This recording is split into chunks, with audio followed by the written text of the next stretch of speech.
Shalom Aleichem and Baruchim Abayim. Moshe Langado here, speaking under the auspices of Kollel, Baruch, Ahavat Yisrael in Southern California, and Sha'rei Tziyon here in Brooklyn, New York. My friends, this week we will be reading a double portion, Parshat Achari Mot and Kedoshim.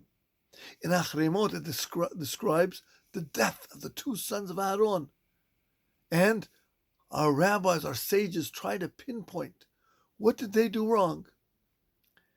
If I could start with one of the beautiful stories of our great rabbis.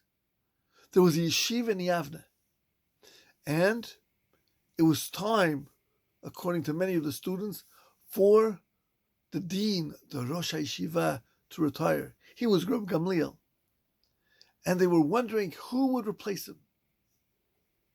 And they decided on Elazar ben Azariah.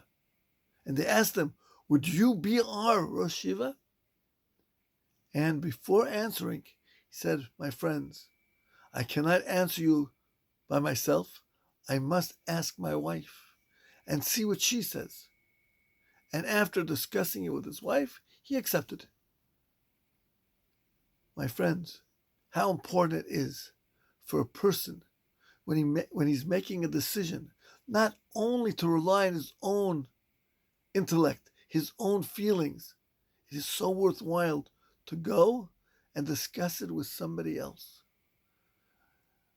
In this week's parsha, one of the reasons the sages tell us that the sons of Aaron were suddenly taken away was because they decided to do certain services without asking each other, to do it alone. They felt their intellect, their feelings would suffice for them to make a decision. My friends, that does not work. We have to, at all times, be cognizant that we are not the experts in everything. To ask for advice, ask for help, is human. Only God knows everything. Only God does not have to ask anybody when he does something.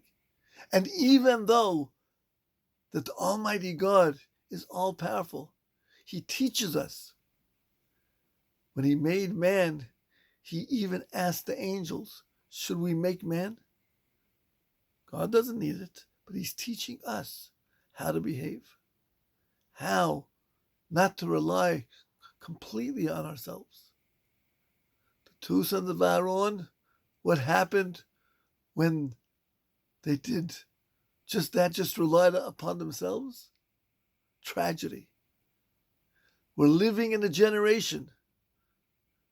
Everything is I. The iPhone, the iPad, everything is I. Let us realize that that disease of the I can destroy us. What do we need rather than the I? The us. Let us join together. Let us befriend people who have like ideas like us. They don't have to have different ideas. And let them be friends of ours that can help us, that we could talk things out and come to a beautiful decision. God created man. At first he was alone, but then he said, it's not good for man to be alone. He needs a helper by his side. Our wives are great advisors. They can help us so much in our lives, in our personal growth and in the growth of our families. And women, realize your husband also are brilliant and wise. They can also help you. Let us learn to communicate with each other, and then we will only have bracha. Shabbat Shalom.